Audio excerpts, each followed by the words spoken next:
Welcome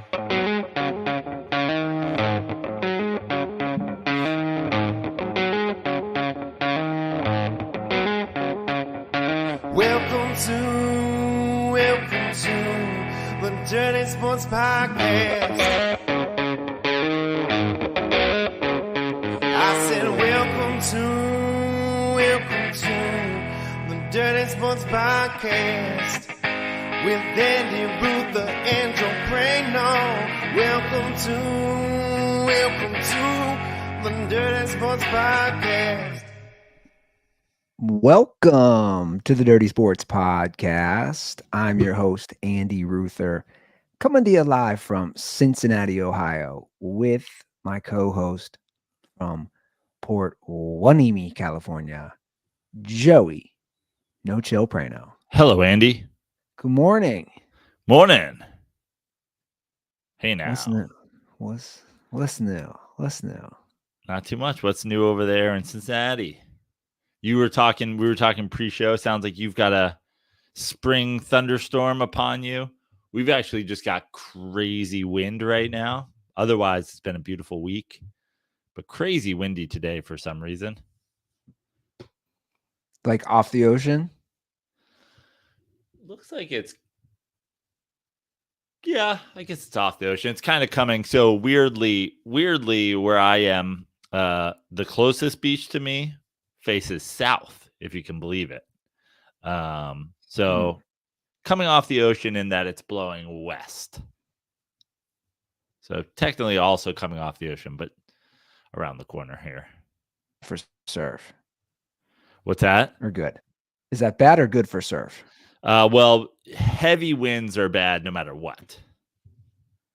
Because heavy winds either hold them up or blow them down or blow them sideways. Light offshore winds is what we're looking for, Andy. Light offshore winds or no wind. See, I just learned something. Yeah. Now, wind obviously can create waves, swell out in the water, which is nice. But in terms of the actual surfing, when you're at the beach and you're going out for a surf, light offshore winds preferred. Is California outside of Hawaii? Does any state touch California as far as surf? No. I would even argue, Hawaii for sure, but when you talk about California, you go from San Diego, tons of surfing down in San Diego, LA, Orange County, you got the Central Coast, all the way up to, you got Mavericks, Santa Cruz, all that stuff up north. It's just, we have so much coastline. I almost was about to say that, you even have more than Hawaii, which you do. You have more than Hawaii, but, obviously the quality there with the reef is better. But yeah, no state. Just think about coastline. There's no coastline that matches California. And where would be the best place you've ever surfed in California? The world. Oh, the Hawaii. Hawaii, Australia. Costa Rica. Costa Rica is pretty good too. Costa Rica is good because it's just very consistent. They have a very every day their wind was very consistent. They had a wave every day. I didn't get to explore Costa Rica as much as I would have liked, but the area I was in Costa Rica was very consistent. So it was a good place to be for 3 weeks. But California, when you talk about California, there's so many different types of waves here. And there's point breaks, there's beach breaks, there's barrels, there's whatever. So, there's, they don't have a world tour stop in Costa Rica. They did in California for a really long time. But Australia's not high on that list, huh? I thought they'd be higher. Australia is very high. I learned to surf in Australia, and the surfing in Australia is fantastic, but I wasn't surf traveling then. I would love to go back to Australia because Australia has a ton of coastline. Obviously, it's a humongous island. I'm sure. I mean, I know obviously the surf there is incredible, but I didn't get to experience it. I went to Surfer's Paradise and learned to surf, and went to Noosa and learned to surf. What's the best? Like Gold Coast, that area, or no? Gold Coast, yes. Perth. Yep. Gold Coast is probably the most consistent. South Africa, it's got a lot of good surf. Yeah, you know, every one of these places, I just think big sharks. Indonesia, all those islands, all that Bali, Fiji, all that stuff out there. That's crazy good surf. That's basically, it's like Hawaii, except it's not quite in the middle of the ocean. If you got in like a boat, I wonder how, so let's say you hypothetically got in a boat. Yeah. Where would how far would that take you? So I was thinking this the other day, but now I'm thinking in terms of the ocean. I was thinking if I got in a boat in the Ohio River, which leads to the Mississippi, I was joking with my buddies. We're planning a trip to the Ozarks, our old stomping grounds from college. So we were talking about travel, and I was like, no, dude, I'm just going to meet you guys. I'm going to hop in a boat in the Ohio. It's going to take me to Mississippi, which is somehow going to take me to all the lakes in Missouri. But now if you did that which by the way would not work, I don't think. No. If you do that in the Pacific Ocean, where is that taking you? It all depends on the winds. Is that taking you north? Is that taking you if you got on west? A sailboat? Yeah. Yeah, if you got on a sailboat, I mean, obviously the winds are going to determine that, but obviously you can sail, you can sail like the way sailboats are set up. You can angle where you're going to go. If you just had like a sail blowing, I don't know, it'd probably blow you out to the middle of the ocean, and then I don't know you would end up necessarily anywhere without help or like direction. Without pointing yourself in a certain direction. I think you should do that. It'd be good TikTok content. If I just put one flat sail on a boat and let it blow me out to the ocean, where would I end up? Well, probably dead. Yeah, well, for sure. But you see these TikTok videos, like I'm only going to eat this for the next week, or I'm going to do this. That's kind of what gave me the idea of I'm going to do one. I'm hopping in the Ohio River. Where does it take me? Now, I'm not actually going to do that because I mean, what you could do for TikTok content is you could find like a guy who actually does know how to boat and be like, I want to get on a boat in Ohio and have you take me to the Ozarks. A little Huck Finn action. Yeah. Now, the Ozarks are lakes that are off the Mississippi? I could be completely wrong on that. The fact that I've been there. They call it the Lake of the Ozarks, but is it lakes? I actually don't know. It is, but there's so many of them. Right. So, let's see here. Okay, so I'm pulling it up. So, from St. Louis, it depends which ones you're going. It could be anywhere from a 2 to 3+ hour drive. I'm pulling up a map here. Does it actually connect to the Mississippi? I don't think so. I was going to say, I don't feel like it does. It's a reservoir. Yeah. I was like, I don't think it connects to the Mississippi. I didn't want to be the one to get it wrong though. No, I think it connects. But you could get on the Ohio and take it to the Mississippi and take the Mississippi to the Gulf of Mexico. Yeah. Although the Ozarks could connect me to a drug trafficker. I could launder his money. That's what that could do. I never finished Ozark. Man. It's worth finishing. Yeah, I don't even know I'm trying to think if I got to the final season even. I think I maybe started the final season and then was like, meh. How could you go that far and then bail? Well, I bailed. I think we've talked about this before. I bailed pretty quickly and then I was like stuck with nothing to watch, so I got back into it. And then I think I took it up to, I maybe even like took it up. I think I got back into it before the last season, like in the break between the last season. And then I started I think what happened is I started the last season and again was just like, well, I have other shit going on. I never went back. Seems like I should finish it. I'm really into Tokyo Vice right now. I just caught up. I went from 0 to current in the last like week and a half, 2 weeks. What's that one? It's pretty good. It's just it's the story of an American journalist in Tokyo, covering and getting involved with the Yakuza.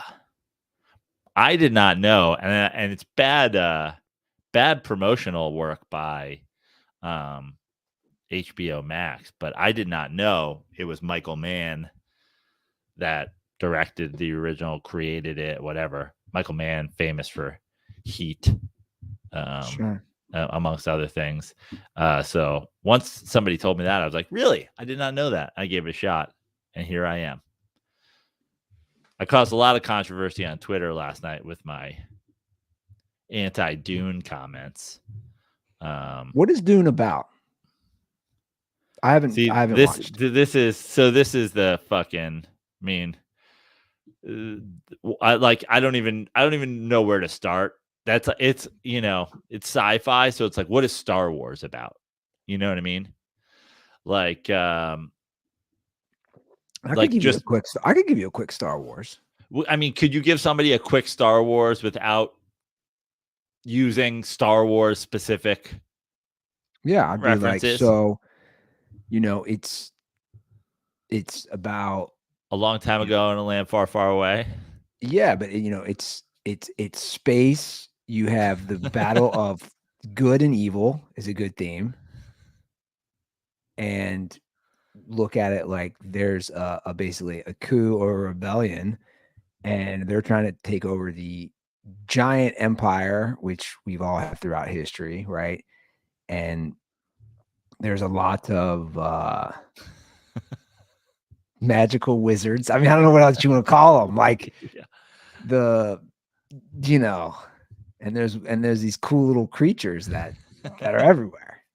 It's fucking awesome. So basically that it's kind of like that.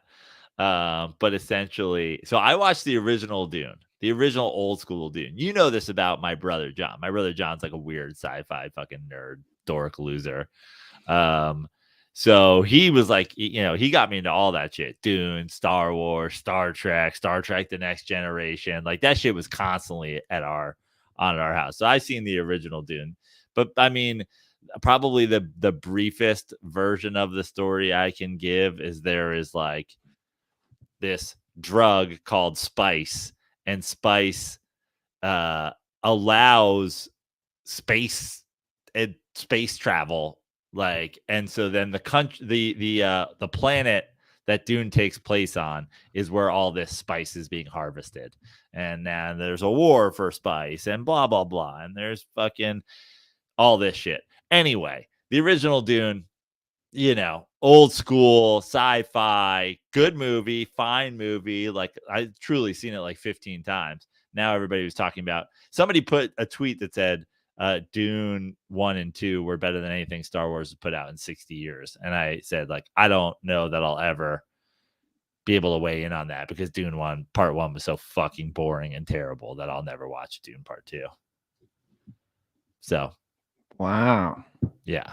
Because that's the thing. I mean, you think about like Kill Bill, they had to split it up in 2 movies.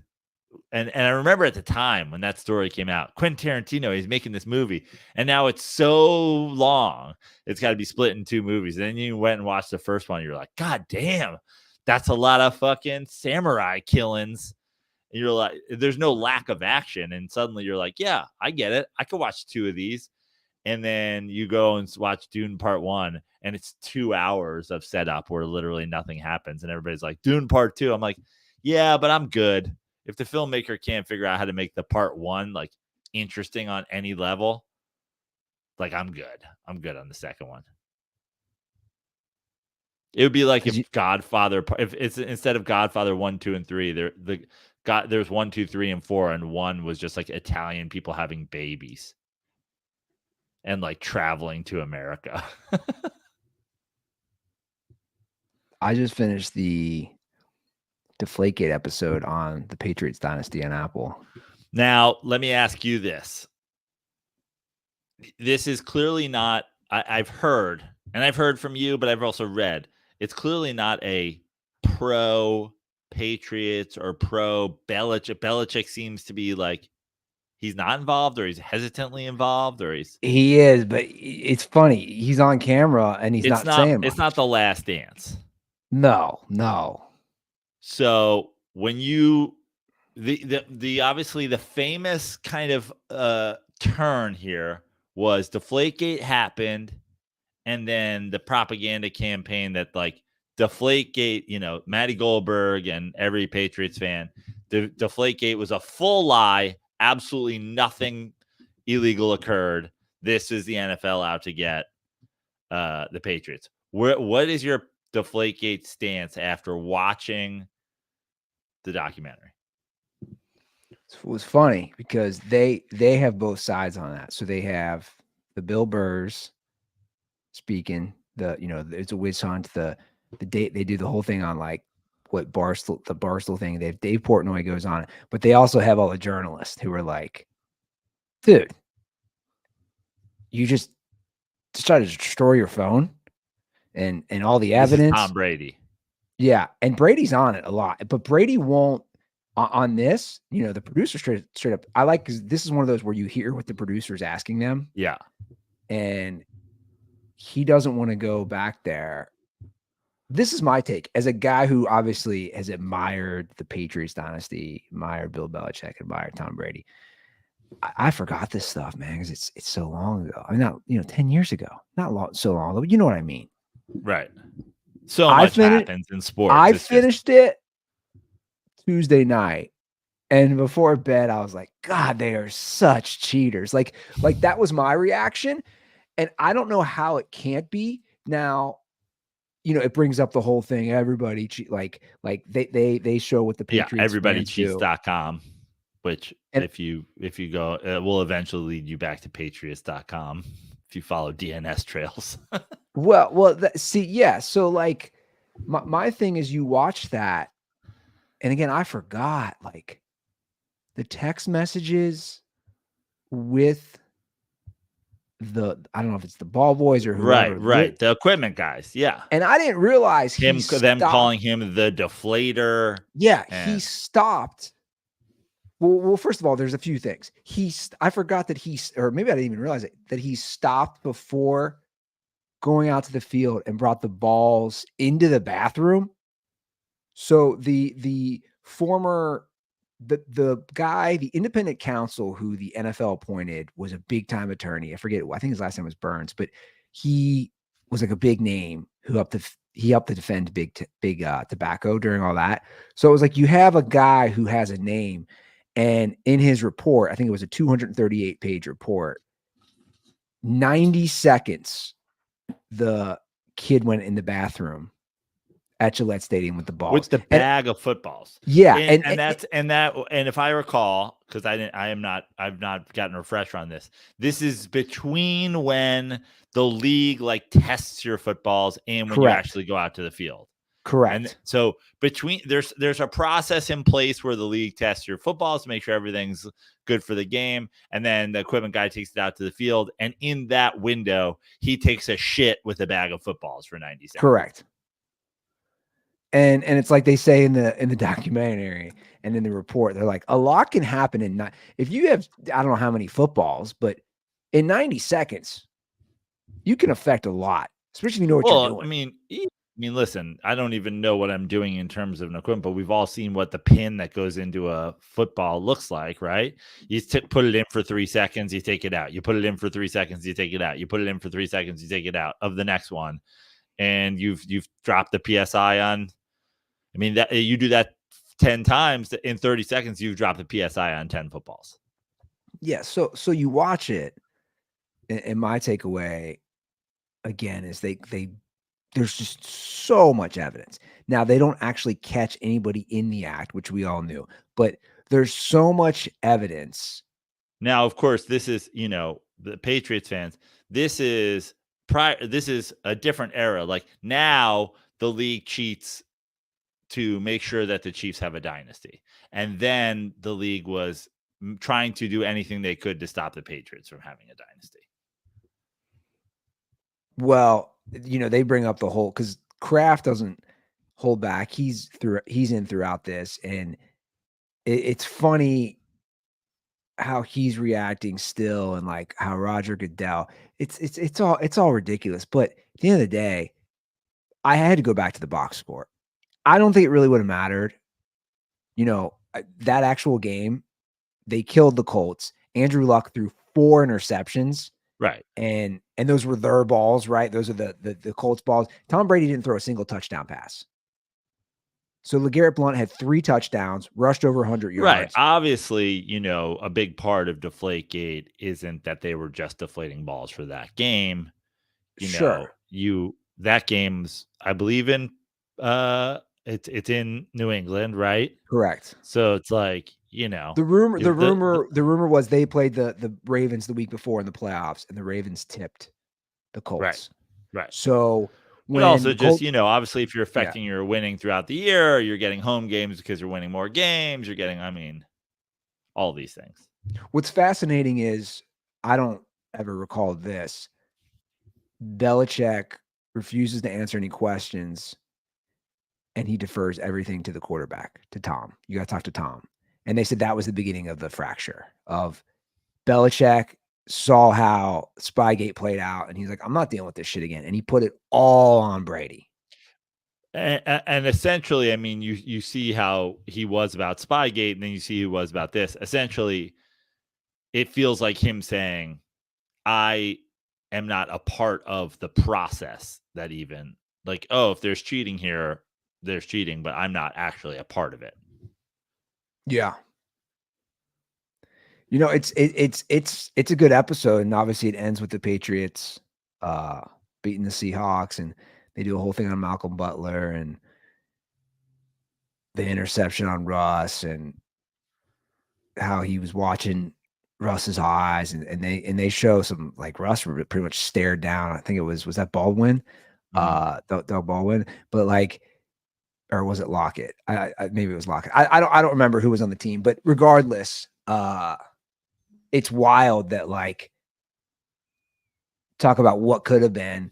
They get the ball with 2:02 left. Russ drives them all the way down. Like, dude, they drive all the way down. And let's be honest, they score there. Russ is the MVP. I'd argue probably even if he hands the ball off and Marshawn Lynch scores. But, then that starts another mini Patriots dynasty. But I think it's pretty good. I don't know how you could watch this. And again, they're showing homers. They're showing Boston guys. But I don't know how you could watch this and say, God, this is fucking shady. Not just shady. It's like they cheated. They just cheated. I'm going to call it what it is. They cheated. And like knowingly cheated, like, and are strategizing to cheat, and are making sure they do things in windows when they can cheat, and doing all that. That was always the thing with the Patriots. The other thing with Deflategate was it was after Spygate. It was like, you guys already did all this. And then they get caught cheating, right? Right. The Bengals videotaping. It's like there's a big history there. Now, obviously, look, here's my thing. They go through a whole thing too, saying, look, you ask enough quarterbacks, they all, which I'm sure is true, they all have their own thing that they try to do to doctor the balls that they like to grip.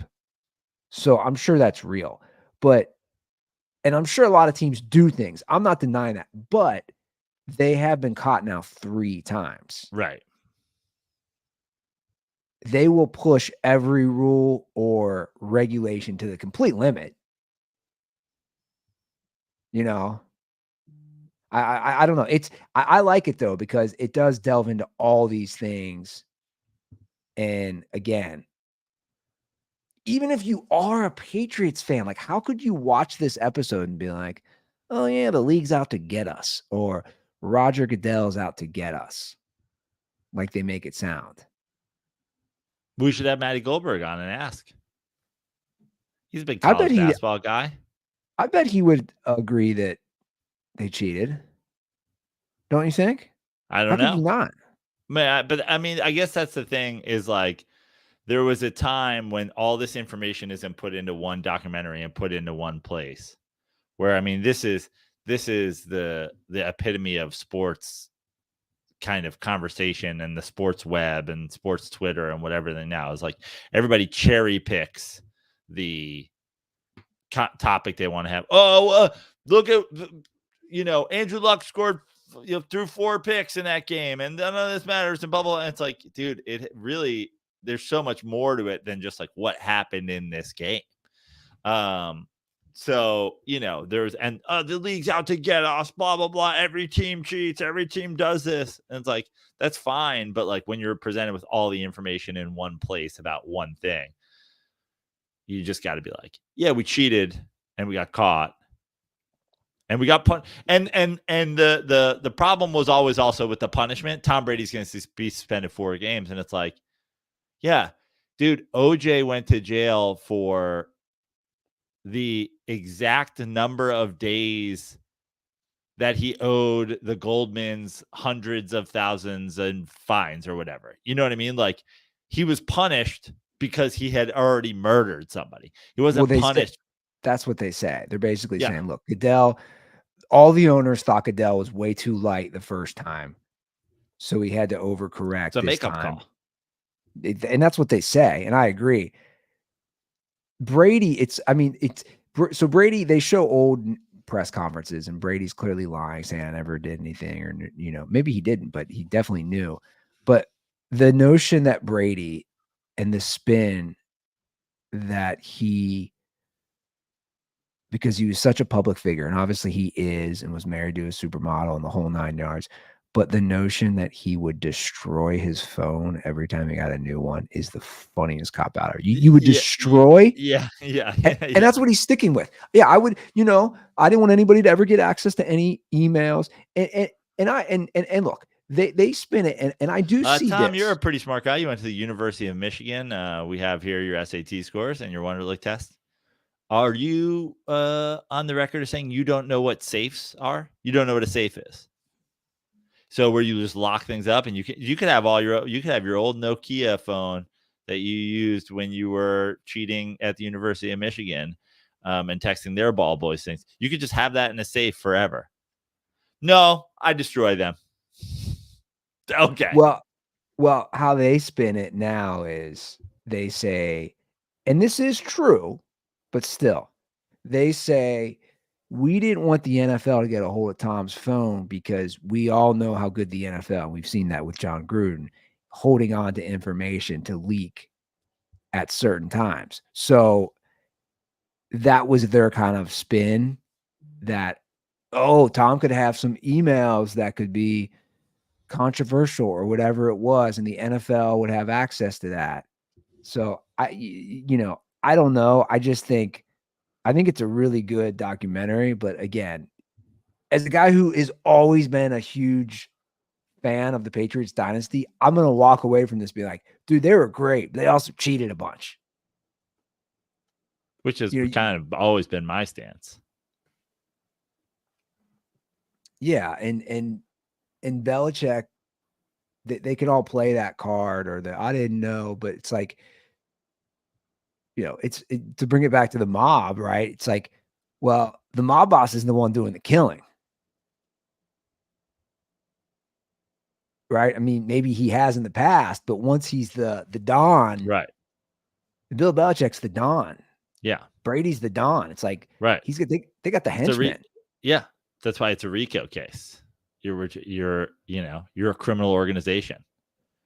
So you're all tried the same. Yeah, exactly. But it's definitely worth watching. I got I did get a call. It's not related to that, but it is related to Russell Wilson. Ooh. From a dirt ball. You guys are unbelievable. Saying I should join the Steelers bandwagon now. Ooh. I would not be surprised to see that happen. I'll just play the call and then I'll explain. Steelers Nation, let's ride. Steelers Nation, let's ride. Andy Ruther, welcome to Steelers Nation. Now one of your 5 favorite teams because we got your boy. If you would have told me last year that we were going to get Russell Wilson, I probably would have been pretty pissed about it because I've basically realized that he's overrated. But with the contract that he has and with Arthur Smith and the run game we have, I kind of like it. So, yeah, let me know what you guys think. Steelers going to the Super Bowl. I'm just kidding. We ain't going to the Super Bowl, but I do like the deal. Yeah, just let me know what you think. I think now with the weapons we got, with the backs we got, we just need a couple more pieces on the line, and I think we could have a good season next year. And Andy Ruther, welcome. I'm glad to have you now as a fellow Steeler fan, along with your 5 other teams. You can go get season tickets for the Steelers now. I'd love to watch a game with you, so yeah, let me know. Well, first of all, dude. Well, first of all, your teams are limited. So the Broncos are out because Russ is gone. Seahawks, you've kind of distanced yourself from the Seahawks. You still hang on to I like Pete Carroll gone now too. So Seahawks are out. You've opened your eyes to the cheating ways of the Patriots. So they're off the list. You're basically just a Chargers, Rams, Steelers fan at this point. Who are your other squads? You guys are unbelievable. Because I feel like Harbaugh is going to bring you back to the Chargers hard. I feel like you're going to be rooting for the Chargers almost as much as you rooted for any team in a while. Well, yeah, I'd like to see the Chargers do well. I like Harbaugh, but this dude, my friend, you got to understand. As like he was in and out of a pretty strong Pittsburgh accent in there too. It's like, Ian's guys coming down to the Steelers. Yeah, Broncos country, fuck them. Steelers country, let's ride. Ian's guys coming. Andy, you coming to the game with me? I don't think people realize, as a kid who grew up, who started really getting into football in the early 90s from Cincinnati, we all hated the Steelers. Just dominated the Bengals. So you hated them the most. That's the big rivalry, right? That's 100%. It's way bigger than Bengals Browns. Well, you know why? Because the Bengals and Browns always sucked together. Right. So it was we're both. Are you closer to Pittsburgh or you're closer to Cleveland? So it's about the same. Yeah. So it's about the same distance. I mean, the Browns always sucked. The Steelers, we all know the Steelers. Guys, even recently, you're like, who's on their team? How are they making the playoffs? Because they've, the teams that. Reds Pirates is kind of a rivalry. Yeah. Right? I think the Steelers to me are like the baseball. The baseball equivalent would be like the Cardinals. You're like, man, they're always consistently good and they always beat my team. Fuck these guys. So I could never, ever be on the Steelers train. Now, I'll be curious to see how this plays out. Now, you love Mike Tomlin. I'm a big Mike Tomlin guy. You love Russ. I don't love Russ. Well, you certainly did at one point. And I like that we've.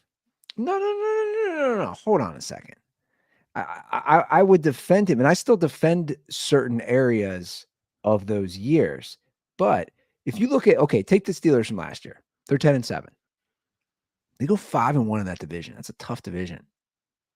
I would argue right now, if they had Russ last year and how Russ played, basically Russ's stats, if you look them up, are very similar to the Super Bowl run.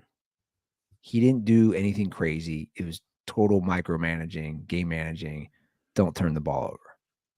I bet if Russ is on last year's Steelers squad, I'd give him at least another W. And then things get, then it's like that really would change the playoff implications, possibly. I don't know. I just think that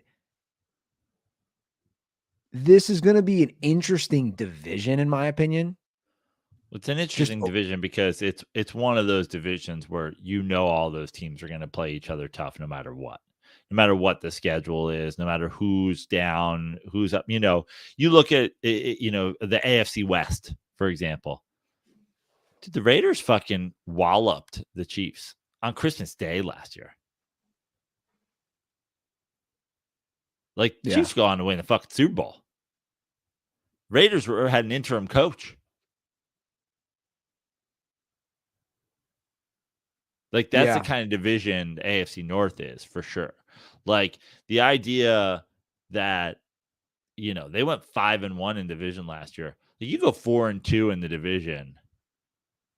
That's a great year in the AFC North. It is. Interdivisionally. It is. I mean, look at the Ravens. The Ravens are 13-4 overall, 3-3 in the division. Yeah. They lose one game outside of the division.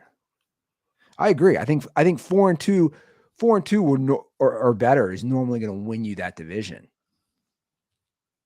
And honestly, it's one of those divisions too where if you were looking at your win totals, AFC North is one of those divisions for sure that I do that. When we go win totals, I'll just put everybody down for 3-3, and then I'll go from there. Yeah. And look, like when it comes to that division in general, talk about free agency. And nobody's talking about it enough, in my opinion. I know he's older.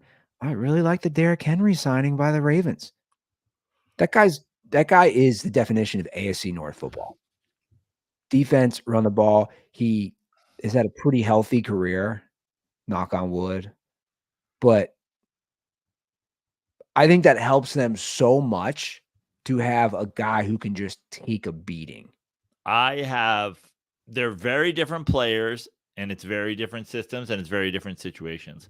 But in terms of how I actually think it affects their team, I think the Derrick Henry, Lamar Jackson pairing and the Jalen Hurts, Saquon Barkley pairing do the exact same things for those two teams, which is I don't actually think that it helps you win a Super Bowl.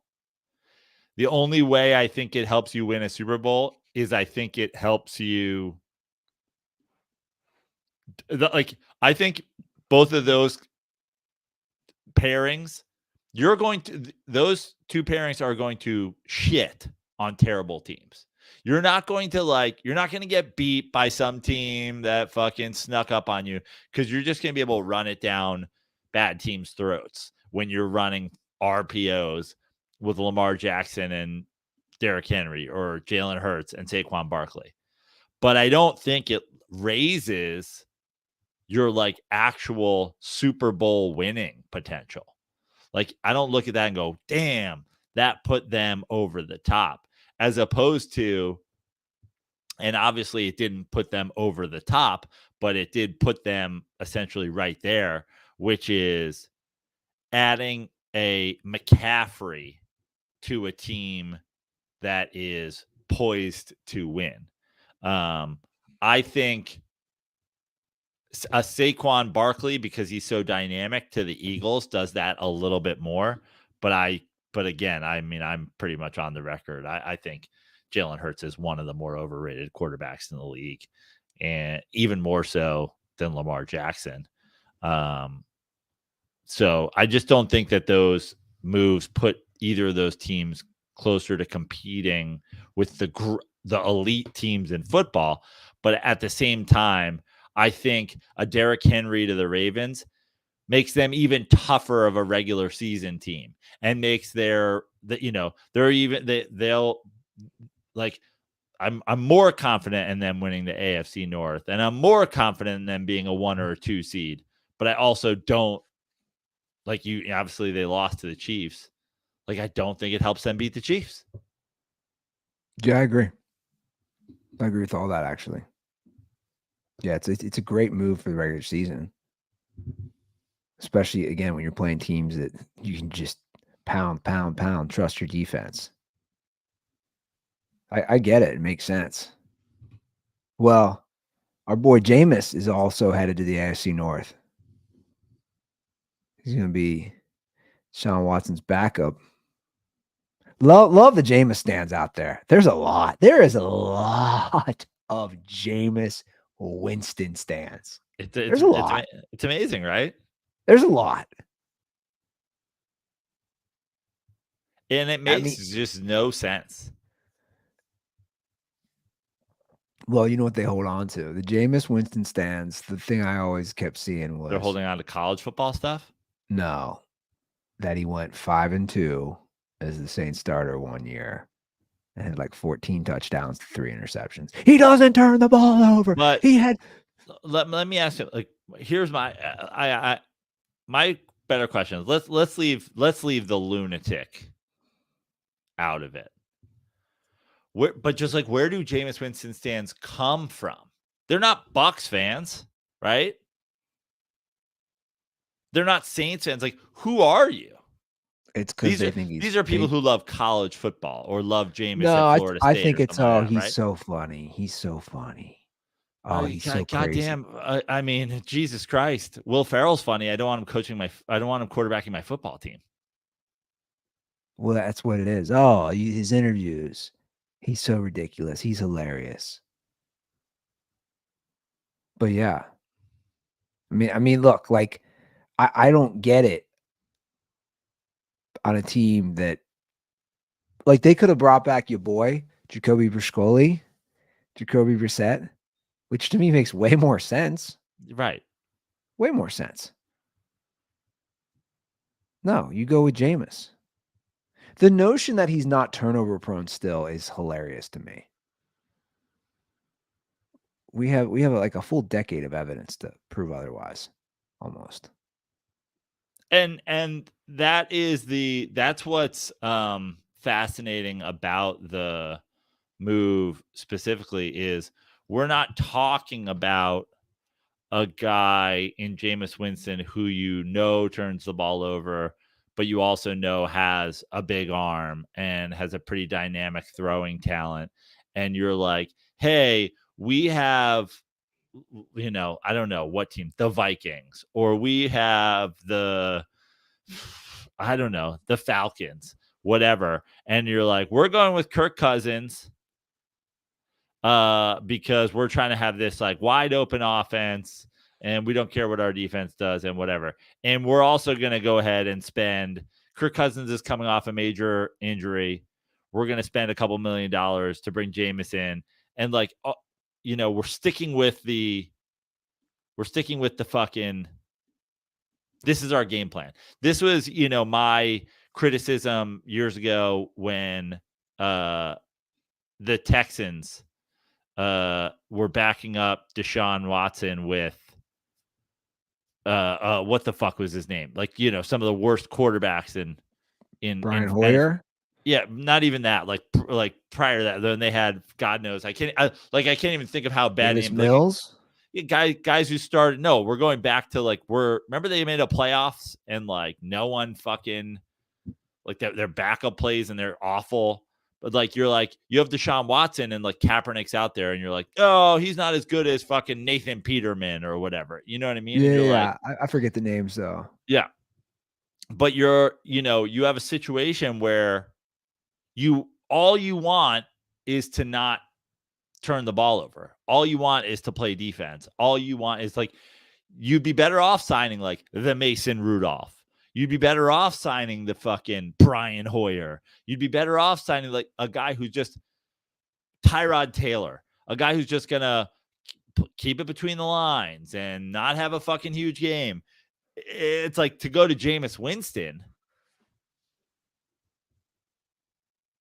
It seems against your own strategy. Yeah, especially when you won 11 games last year. with a backup in a lot of those games. Just have a guy who's not going to turn the ball over. Trust your defense. Now I guess some sort of counter is Joe Flacco's kind of a chucker generally, but like he also is a Super Bowl MVP. Right. He's a chucker who had arguably one of the best 4-game Super Bowl run ever. It's probably a top 5 quarterback Super Bowl run. I bet it is, without a doubt. I mean, these people, oh, he was so great. And Jameis and this, and he was so good to New Orleans. You won nothing. Jameis has never even played in a playoff game.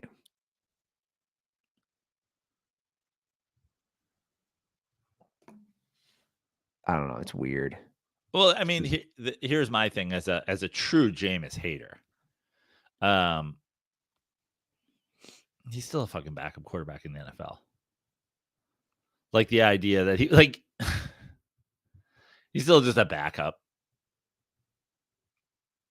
Like if you're a Jameis Winston stan, you're a Jameis Winston lover. The guy's just an NFL backup quarterback. He's not Andy Dalton. He was a starter for this amount of years, and then he, became a backup. He was a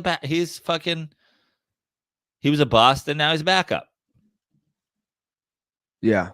It wasn't Drew Bledsoe. He was pacing for Hall of Fame numbers. He gets hurt. The greatest quarterback of all time replaces him, and then he bounces around for team to team, getting a starting job here and getting a starting job there. He lost his starting job. He essentially got released by a team, let go on free agency because he had a team that was good enough to win the Super Bowl, couldn't get it done, couldn't stop turning the ball over. That team proved that by bringing in a guy who doesn't turn over the ball and immediately winning Super Bowl. And he got transitioned into a backup role where he'll stay forever until somebody gets hurt or he retires. Yeah, he started 5 years for the Bucs, and he was basically a backup 4 years for the Saints. So it's pretty split. If you look at his career, I wonder where he ranks in career stats for quarterbacks under the age of 32. Wonder if some of those statistics have fallen off now that he didn't leave school early and chuck the ball around Tampa Bay while they fucking never make the playoffs. Yeah, it was always the stats before he's 25 that our boy would always post. Now he's 30. Just turned 30. Are there any big free agency moves that you were like, wow? There's just so much going on. I'll be honest, guys. Like, it's too much for me to like. I mean, you pay attention to it, but you also are like, okay, guys, there's fucking move after move after move. I mean, in terms of like wow factor, in terms of like the splashy splash move that you're like, this really changes an organization. Yeah, or this is really going to push them over the top to be a Super Bowl contender. I have not seen that. It's interesting. We were talking about the Vikings last episode, and we were like, oh, they're going to let A.J. Dillon go. Now they have a two-headed backfield. And then they let Jones go. Aaron Jones go, yeah. And now it's just Jacobs. That was a very strange. That was weird to me. Is Jacobs significantly better than Jones? No. Felt weird. Jones is a nice dual running back, right? Yeah. It felt very weird to me. It's all money. The Giants, obviously, they let Saquon go. My feelings about that are mixed. You hate to see him go to the Eagles. He's going to murder us. But again, I tweeted it. It's like, what kind of bizarro world are we living in where the Giants are signing, trading second rounders for big time edge rushers and then extending them while the Eagles overpay for running backs? So the Giants essentially let McKinney and Barkley go and start building the interior. They spend that money on offensive linemen, defensive linemen, and edge rushers, which I hate to say it is, I'm not a Saquon Barkley was a bust guy. I'm not even Daniel Jones is a bust guy. I'm just like, what world do we live in where you've ever had a team with a top 6 draft pick in back-to-back years, and you just continue to pick skill position guys and then are surprised when they're not good? It's like, yeah, there's a reason you have top picks, because you're dog shit. You're not built. So, I like Xavier McKinney. Sad to see him go. I love Saquon Barkley. Super sad to see him go to the Eagles. But when you take that money and then you go, oh, remember what we should have done 8 years ago and built this thing from like the trenches, you can't really hate that. So in a way, I hate what the Giants are doing, but at the same time, I love what the Giants are doing, because, that's actually how you build a team. And then you can be a 49ers team and go grab weapons and plug them in. You can be a team that goes, what we're missing is an elite receiver. What we're missing is a running back, instead of constantly drafting receivers, running backs, and quarterbacks at the top of your draft and ignoring the fact that you'll never be able to protect for any of them. By the way, you said Nathan Peterman. The Saints signed him. He might be the backup for Derek Carr. Unreal. That's a guy that's unreal. Like, it's unbelievable. I mean, Kirk Cousins. Nathan Peterman's a pedophile priest. He just keeps getting moved from parish to parish. Like, what? Like, at some point, just be like, you're out, bro. Like, why does he need to? Honestly, I'm not joking, Andy. I would rather, if the New York Giants needed a backup quarterback, I would rather they sign you than sign Nathan Peterman, because they would be like, listen, we know he's got super small hands. He's not a big guy. He's really old, but we have not tried Andy Ruther at quarterback. We haven't tried it. Like, we don't know. Like, he might be the worst quarterback of all time, but we don't know. We know this guy's the worst quarterback of all time. It's crazy to me that there are guys who are just like not in football, and Nathan Peterman is. Since 2017. He's remained in the league. There's unless I'm missing something, I don't think there's any stints. It's funny too, and it's like, I'm not standing for these guys, but like your boy Johnny Manziel, like, he wasn't Nathan Peterman. Like, Matt Leinart wasn't Nathan Peterman. The fucking, what's the UCLA kid? Josh Rosen. He wasn't Nathan Peterman's the worst quarterback we've ever seen. Every time he comes in the game, he's like, I only throw pick sixes.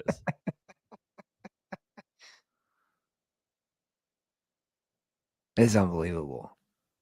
Oh, here's one for us live from YouTube. Keep trade cut. So Justin Fields, Mac Jones, Kirk Cousins. This is unreal.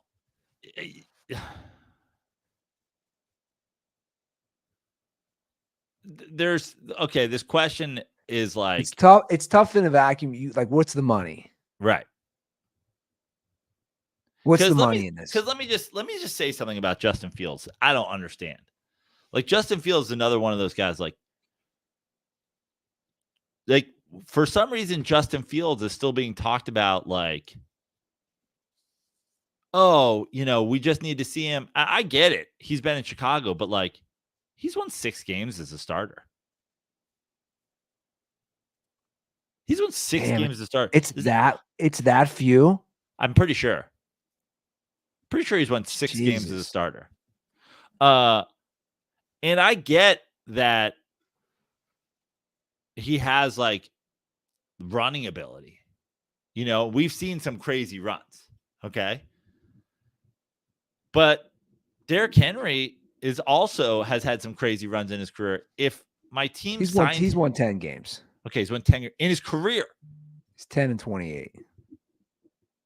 If Derrick Henry got signed to be my team's starting quarterback, I'd kill myself. Like, I get it. Justin Fields can run. He's athletic or whatever. Like, he's proven. I know it's on the Bears, but like, why are we still talking about Justin Fields as if this is like people are like, oh, do we keep him or do we like trade him or do we whatever? It's like, guys, you have the first overall pick in what is considered by the people who watch college football a great quarterback class, where you have 3 guys that could arguably be 1 overall in any given year. Just take one of them. Now, if you want to keep Justin Fields around, keep him. But like this idea of like, I didn't hate Justin Fields to the Falcons because they gave Kirk Cousins almost $200 million. But I mean, honestly, keep, trade, cut Justin Fields, Mac Jones, Kirk Cousins. I guess I know what I would do. Okay. You know, money would be an issue, but you keep Cousins, I trade Fields, and I cut Mac Jones. I mean, I think I'd cut Mac Jones. Yeah. I tried to trade Kirk Cousins, but he's getting $180 million. So who in their right minds would ever trade for him? And I guess I'd keep Justin Fields because he was cheap and easy. And it's like, I don't know, learn to play safety. Like, not even running back? Safety? Or whatever. I'm just saying, not quarterback. Why are they still holding on to him? I think because there's absolutely no value for him whatsoever. Yeah, it's got to be it. I just think no one's even calling them and being like, do you want a 4th? Which is crazy to me because Nathan Peterman is now the backup in New Orleans. Like, this is what I'm saying. Justin Fields isn't good at quarterback, but he is athletic. And he is like Nathan Peterman. He's not Nathan Peterman. He's won more games in his career than Nathan Peterman. Does Nathan Peterman have 6 quarterback starting wins? No, he doesn't. No way.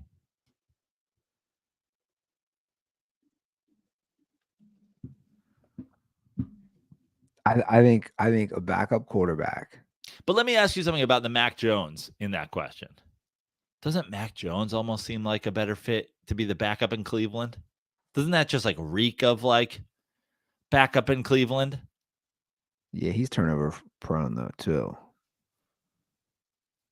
Nathan Peterman's won 1 game in his career as a starter. 1 more than you.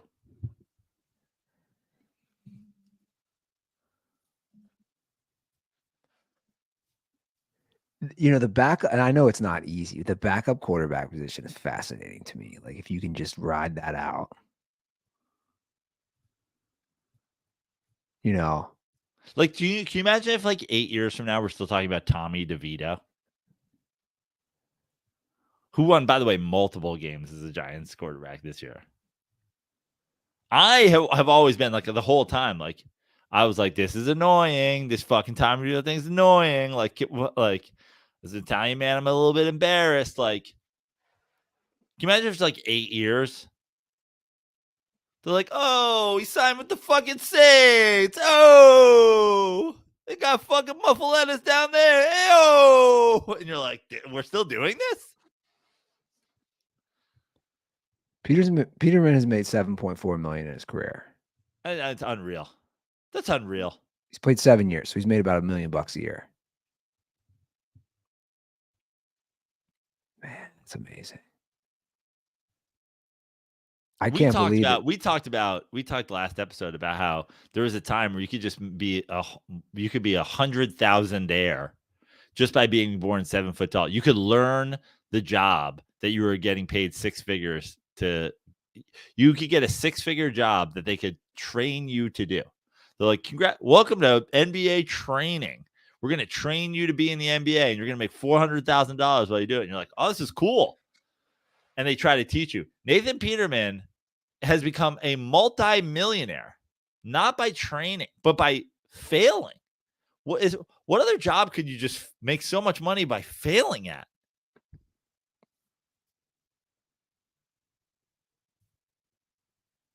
It's insane.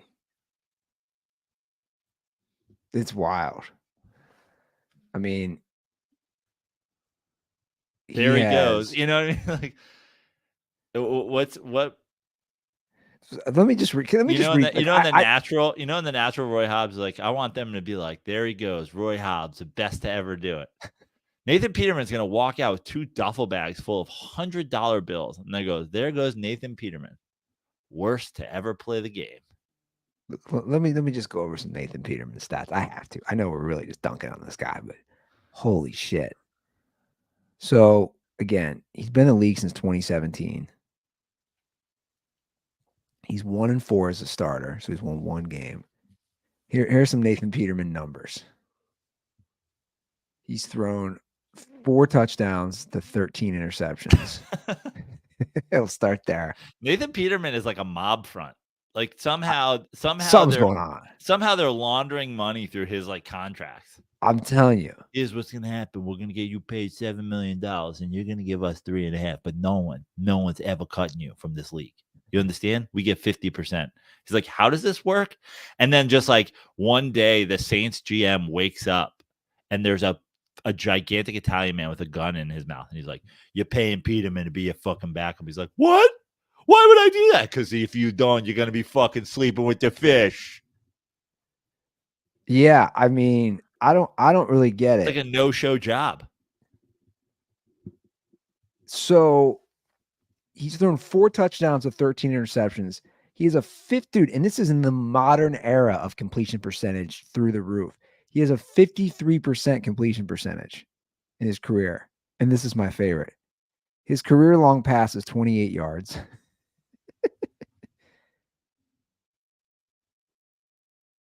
It's just, I just don't get it. Like, there's no way that's the best option. Now, I don't know if he's going to be the backup. I believe he'll be competing for the backup position for the Saints. Still, like, what are we talking about? Like, I don't understand how guys come and go from the league. And then, like, it's crazy that there are guys who have these, like, moments of, like, brilliance. And then they're like, he's not consistent enough. He's terrible. He's gone forever. Like, again, like, Matt Leinart was bad in the NFL. He was bad. But, like, he won the Heisman Trophy. You wouldn't just be like, hey, on a good team in a good situation, like he could be a competent backup. Nathan Peterman, no one knows where he went to school. He came out of nowhere. Pitt. I looked it up. He came out of nowhere. He comes into the league. John Gruden randomly stands for him. He's weird.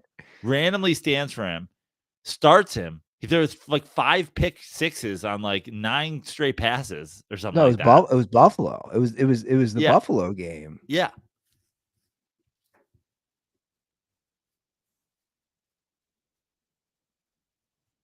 I mean,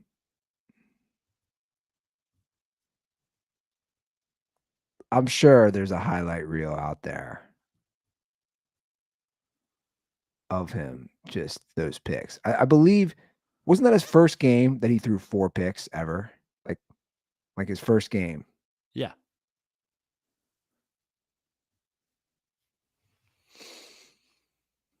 Praino put some college football on the rundown, guys. Did I? You did. What did I put? I mean, in the atmosphere. Did I put Saban? No, I put Saban. Oh, I know what I put.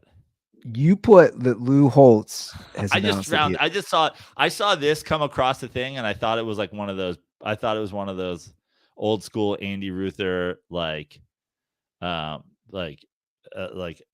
fake accounts, because I saw like Lou Holtz, and it was announcing it in the first person. Like he's like, I'm starting my new podcast.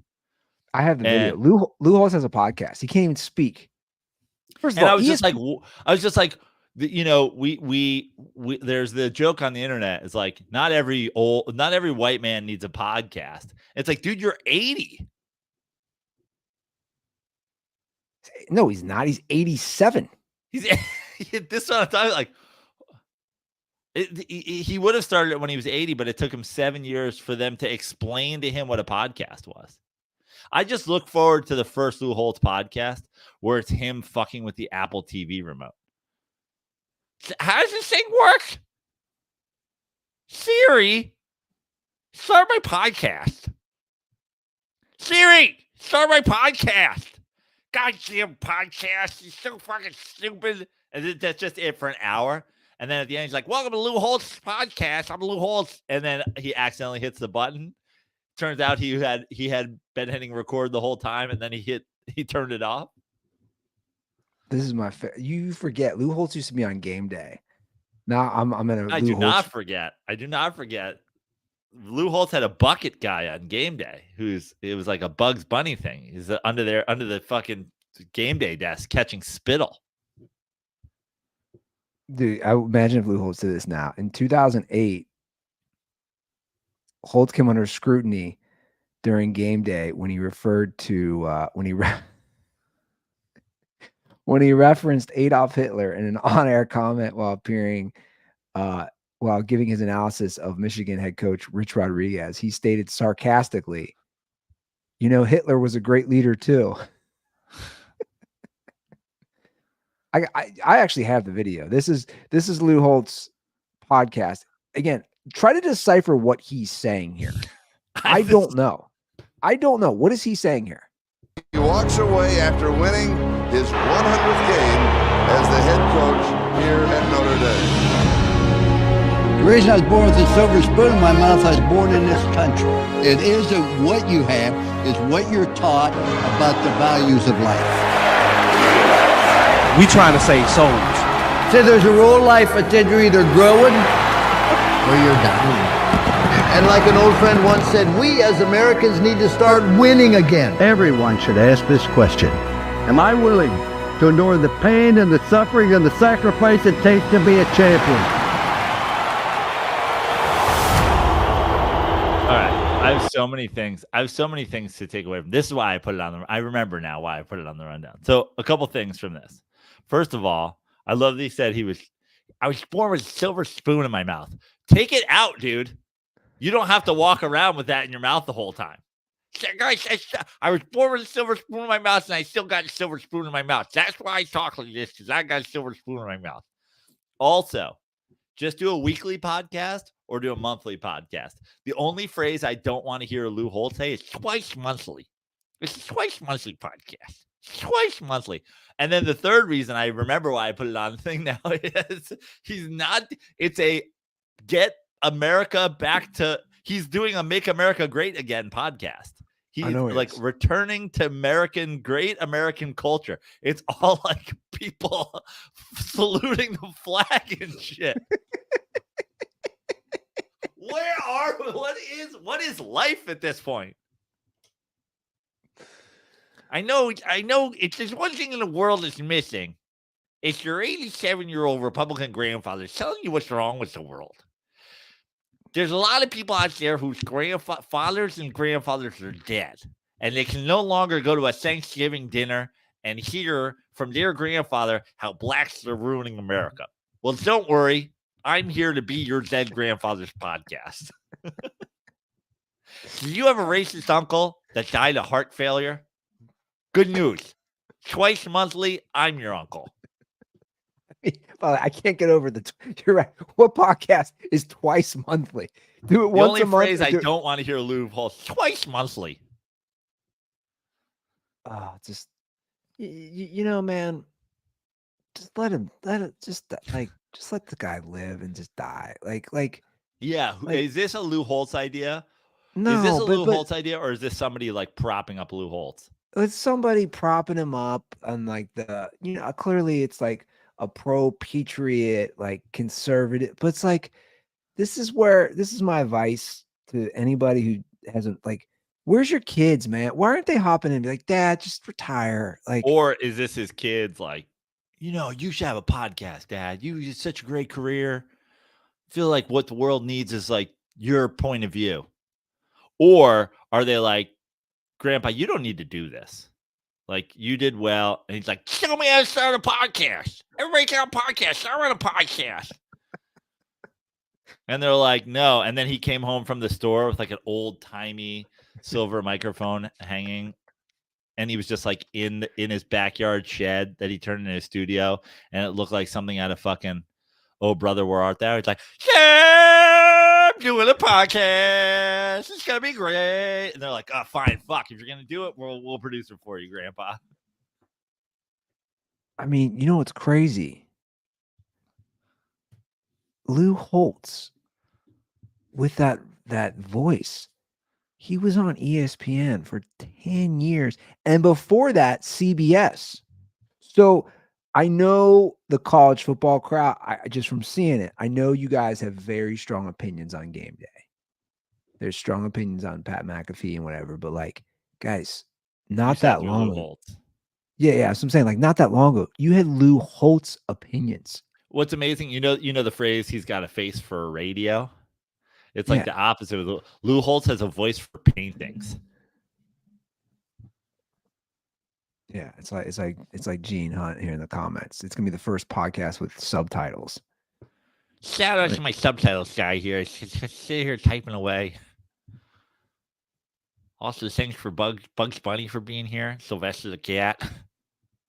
87 years old, man. Just let the guy just like. If television wasn't invented when you were born, you shouldn't have a podcast. Yeah. Or if you lived through World War II. Yeah. Like he's making Hitler comments because he knew all about he was living Hitler. And now he's going to be doing like a conservative podcast. You know, there's a lot of people out there calling Donald Trump Hitler. I lived through Hitler, and let me tell you, he is no Hitler. As somebody who met and shook Hitler's hand, I can tell you for a fact he's no Hitler. Oh my God. Well, I saw you put that, and I was like, then this will be a segue for me to add the what Nick Saban said this week. Yeah. In front you know what? of It'd be great to have Nick Saban on the podcast, by the way. Can somebody reach out to Sabes? Sabes would be great to have on the podcast. Sabes is saying all the right things. These young black kids, all they want is fucking money. Now, I want your money, and I think you should donate to my Patreon for this podcast. But these kids, I mean, yeah, I made hundreds of thousands of dollars while these kids were not allowed to eat in the Notre Dame cafeteria. But Sabes is spitting. So I don't even know what this was for. I don't really care. I just saw the clip on Twitter. Nick Saban, he's at some congressional thing. I don't know. He's sitting next to Ted Cruz. So I don't know what the hell this stupid thing is. But I want to play because there's a lot to break down here. And to be honest, there's a lot that I don't think enough people are talking about, certain parts of it that I want to kind of hammer home. But this is what Nick Saban said, basically why he left, which we already knew because of the whole NIL stuff happening in the changing landscape of college football. But this is what he said. Just retired from a amazingly and historically significant coaching career. How much did the current chaos and state of the law contribute to your decision to retire now? Well, all the things that I believed in for all these years, 50 years of coaching, no longer exist in college athletics. So it's always was about developing players. It was always about helping people be more successful in life. My wife even said to me, we'd have all the recruits over on Sunday with their parents for breakfast, and she would always meet with the mothers and talk about how she was going to help and impact their sons and how they would be well taken care of. And she came to me, like right before I retired and said, why are we doing this? And I said, what do you mean? She said, all they care about is how much you're going to pay them. They don't care about how you're going to develop them, which is all what we've always done. So why are we doing this? So, to me, that was sort of a red alert that we really are creating a circumstance here that is not beneficial to the development of young people, which is why I always did what I did. My dad did it. I did it. And that's the reason that I always like college athletics more than the NFL is because you had the opportunity to develop young people. So, and I want their quality of life to be good. I think, as I said before, name, image, and likeness is a great opportunity for them to create a brand for themselves. I'm not against that at all. But to come up with some kind of a system that still can help the development of young people, I think is paramount to the future of college athletics. Okay, so Let's again, just start with the one phrase that was absolutely. That's why I always preferred college to the NFL. this is what I wanted to talk about for sure. Like, No how one's talking dare about you? this. How dare you? You preferred it because you didn't get your ass smashed in Thank college you. football? Thank you. I said this when he retired. I said this about Harbaugh. I said this about Pete Carroll. I said this about this idea that Nick Saban's the best college football coach of all time. Nick Saban's the best college football coach of all time that couldn't hack it in the NFL. We don't know what we don't know that Pete Carroll wouldn't have won every fucking national title since he was at SC if he was still in college football. We don't know that Jim Harbaugh just won a national title after putting fucking Stanford back on the map, after coming to the NFL and going to the fucking. We don't know that Jim Harbaugh doesn't stay at Michigan and win the next 15 titles, but he's able to go on and move back into the NFL and be successful, likely again. You were a fucking train wreck because you are only a good coach when you can control players. And essentially what Nick Saban is saying for the second time, by the way, is I am unable to coach athletes when I don't financially control them. Yeah, I'm glad that we're addressing this because for some reason everybody kind of skipped over that. It's hilarious. Dude, you didn't prefer college. You sucked in the NFL, so you left the Dolphins. You didn't get it done, and that's fine. You didn't get it done. A lot of guys can't go from the collegiate level to the pro in both football and basketball. It's fine. You didn't get it done, but don't lie. And talk about developing these guys. Look, I don't know if he really wants to develop them, but I'll say this, Nick. If you really want to develop them, become like a mentor or like a life coach or Also, work for a nonprofit. I don't know. I know that the college football landscape has changed a lot. And I know we just shit on Lou Holtz. But the thing back in the day used to be you go to like Notre Dame, you stay 4 years, you get a degree, you leave. It's like, what percentage of Nick Saban's starters graduate? Also, when you do graduate, you're graduating from the University of Alabama. I'm not to be a fucking dickhead, a coastal elite liberal. The diploma's not worth the paper it's fucking printed on. My diploma isn't barely worth the fucking paper it's printed on. Your Alabama diploma, if you don't make it in the NFL, you better hope some Alabama booster wants to hire you to be a car salesman and fucking show people your national championship ring that you got being a backup safety, and that sells cars to some fucking Bama fan. Because you're not going to fucking work on Wall Street with your Alabama degree. What career are you developing these guys for when you let the elite ones leave after 2 years of not going to class, and the ones that fucking stick around leave with an Alabama degree? Like, it's such a lie. It's a you're a fucking liar. So he did have a high graduation rate. It was around like 75%. So it was high. One of the highest in the nation. But here's my thing. I don't know deep down, only he does. But again, he didn't go, you know what, I want to be like.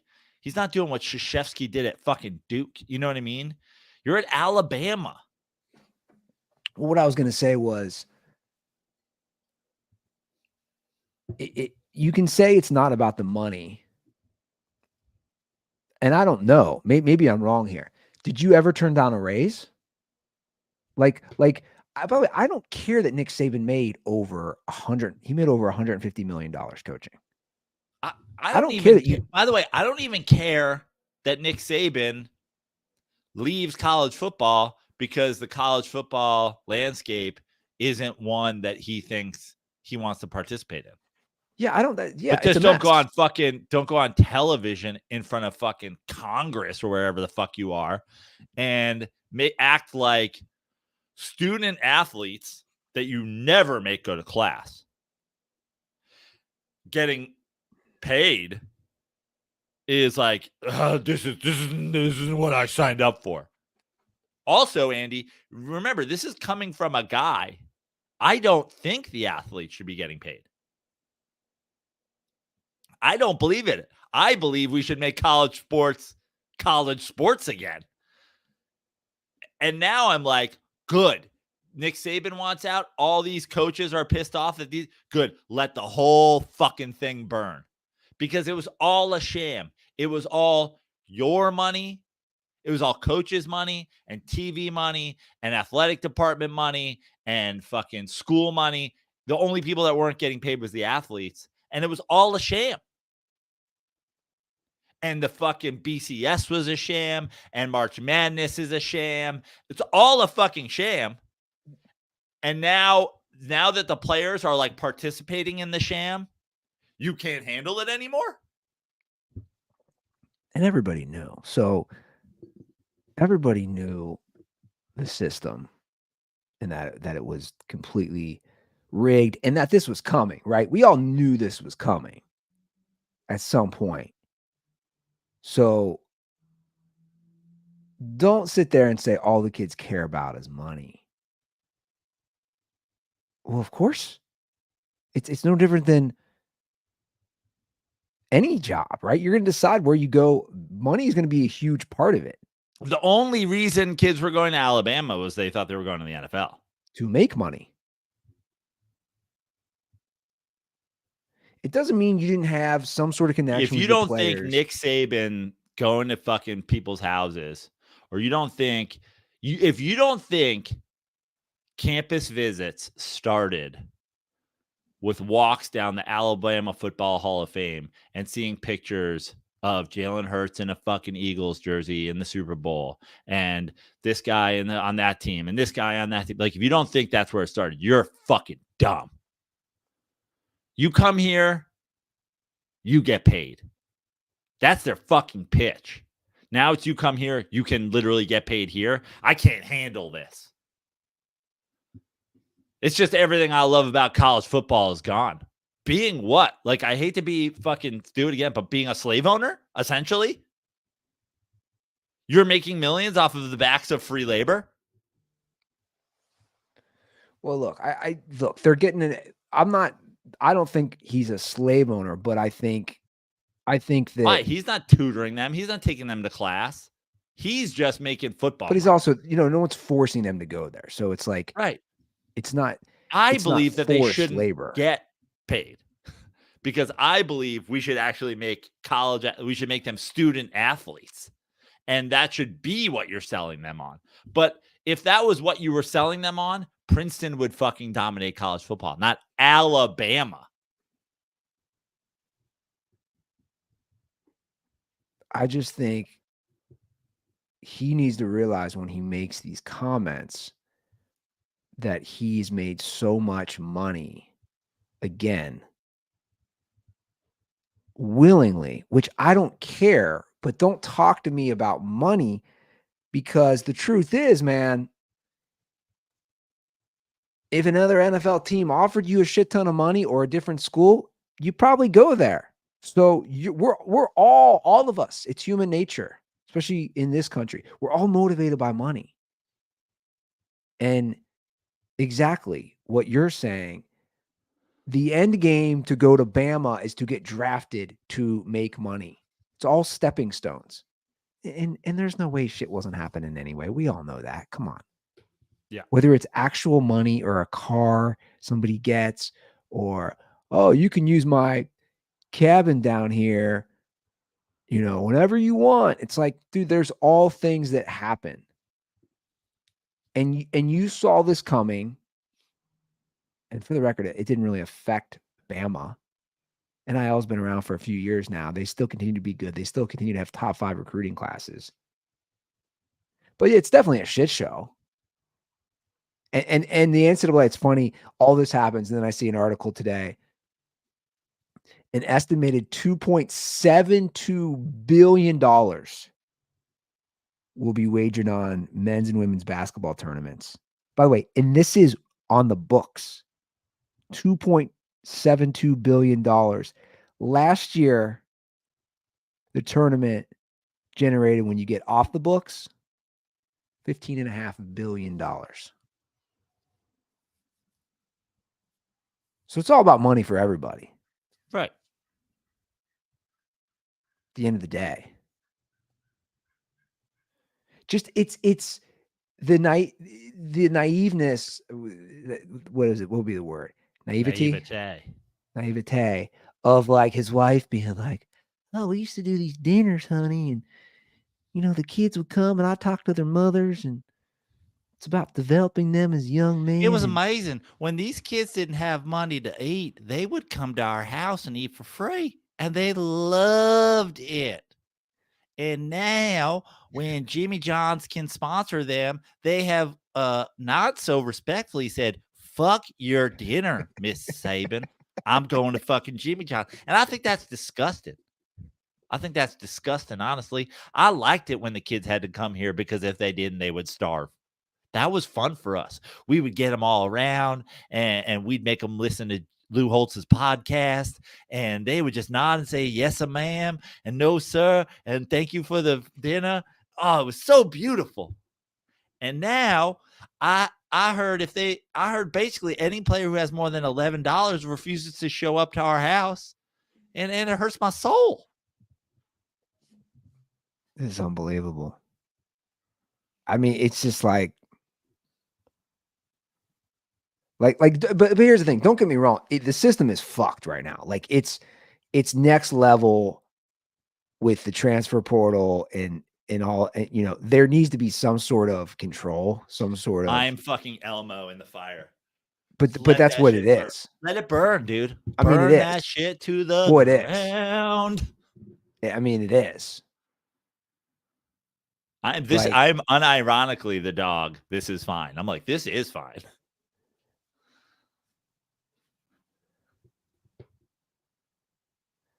And let's be honest. And obviously he had a whole cheating scandal himself as far as his team, Harbaugh. But it's like, that's really bad for the brand of college football when two of your top coaches are out. I'm like, fuck it. You want to talk about letting money? Like, I think the NFL should be able to draft you out of high school. And if we're concerned about your brain development and CTE, great. You're not allowed to be on an active NFL roster for 2 full seasons after. But if a team wants to draft you and play you on the practice squad until then, draft you. I'm all for that. Pay him immediately. It might get to that point. Good. Like an NBA type for the NFL developmental league. They play flag football for 2 years. Good. It's nothing but 7-on-7 or something. Now listen, you're not going to make the money that you would be making in an NIL deal for a big fucking thing. But also, if you're like, well, in college I could go and I can get hurt or whatever, and this is me having the chance to be seen. First of all, I'm limiting my live game action. I'm learning at the NFL level, and I have a better chance of making money in the long term. Fuck the NCAA. Well, I mean, look at soccer around the world. Yeah, no shit. Those guys are like 14. Oh, Man U's going to sign you around the world. Yeah, baseball. They're going to sign you and they're going to develop you. Again, I mean, I think that's maybe that's the NFL's play. They've been pushing flag football so hard. Maybe that's why. They're basically saying, hey, this will be our thing. We can sign 16-year-old kids. You can't come to the league until you're 19 or 20, whatever the rule is now. I think it's 20 or 21.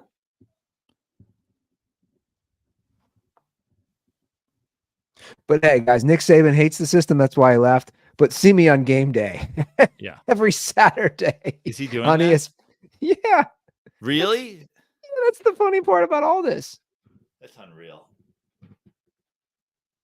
Like, dude, you're going to continue to be a part of the system.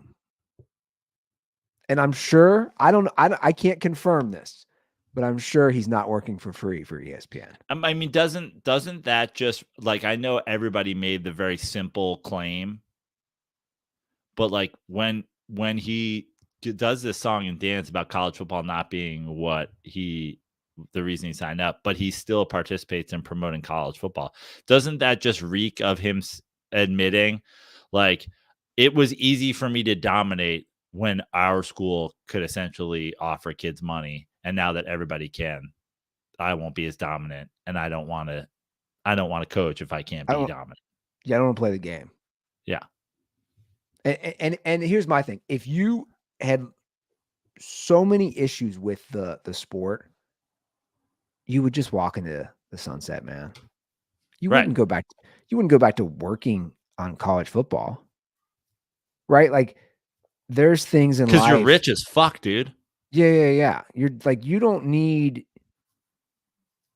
to go back to that. If you're like, right, it's like any retirement. People are like, I'm done with that. I'm just going to move on with my life. But you're not. Right. It's like Michael Jordan. I proved everything I needed. I have nothing left to prove. All right. Well, we'll see you for 9 more seasons. After you get your little resties. Found a way. The MJ dig found a way in the episode. Let us know what you guys think. 310-359-8365. This is a tough one. I either want to title this episode, what do we choose? Nathan Peterman is a mob front or Nathan Peterman is a Catholic priest? Either way, people will say, that's interesting. What's that all about? That's going to be one of the titles. I kind of think Nathan Peterman is a mob front. It's a fun picture. Nathan Peterman is just like this fucking shitty old bar. The mob is fucking doing murders in the back of. But I love playing that game. I don't know if you do it. I love playing that game. Mob front or out of business? No, just like, a business you see or something like, you know about. How do you exist? Yeah, exactly. Where you're just going, wait, how does this doesn't add up. They're laundering money. There's drug dealing going on. There's something going on. Like, how? I just, the dots are not connecting. And a lot of times they were. Shout out to that old Dennis. What was it, Bundy? What?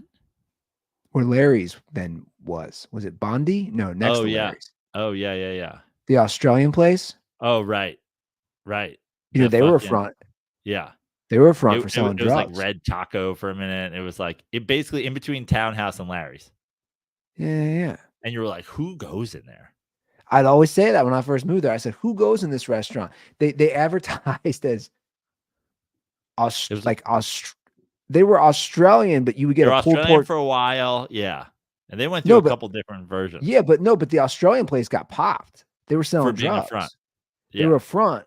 And I remember going in there once or twice, and I was like, wait, this is Australian food? But they were like advertising their pulled pork sandwich. And I was like, wait, I don't think they're like, we have pulled pork and shawarma.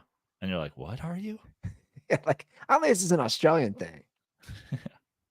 But yeah, that's Nathan Peterman. Yeah. But he's also a Catholic priest. They're just moving him around. Yeah.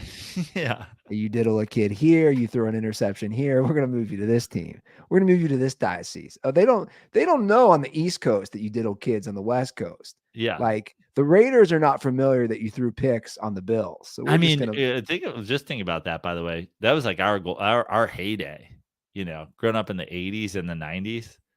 The priest diddling was so fucking, it was everywhere, and there was no internet. So like they would just be like, you're going here, it was like going into witness protection. They're like, you're going to Indiana now. And he's like, cool. And I rape kids there. And they're like, yeah, but like, we prefer you don't. Like, yeah. I mean, you don't have to. Yeah. But if you do, we'll move you again. It's insane. Absolutely insane. So weigh in on all this discussion. 310-359-8365. That is our hotline. That's from my end. I got shows coming up. JoePraino.com for all my shows. If you're in and around Southern California tonight, I'll be doing Eddie Ift's birthday show at Aviator Nation in Malibu. It's going to be an amazing show of middle-aged white guys. Me, to now in his 50s, Eddie Ift, Lachlan Patterson, the great Alan Havey, all on the show. I'm sure there'll be some special guests come through there. Arizona, House of Comedy, Arizona next week. Jimmy Kimmel's Comedy Club the week after. East Coast, April 25th, New York Comedy Club, Stamford, Connecticut. Tickets available in my bio on Instagram, in my bio on TikTok. Click on the link tree, buy some tickets. Get your tickets now. It's a homecoming type of show, so don't let them get sold out before you get some. If you're on the East Coast and you're planning on coming, come through there and just follow me on all social media at Joe Praino. Word. Okay, guys, that was our episode. We will be back on Monday. So have a great weekend. And as always, stay dirty.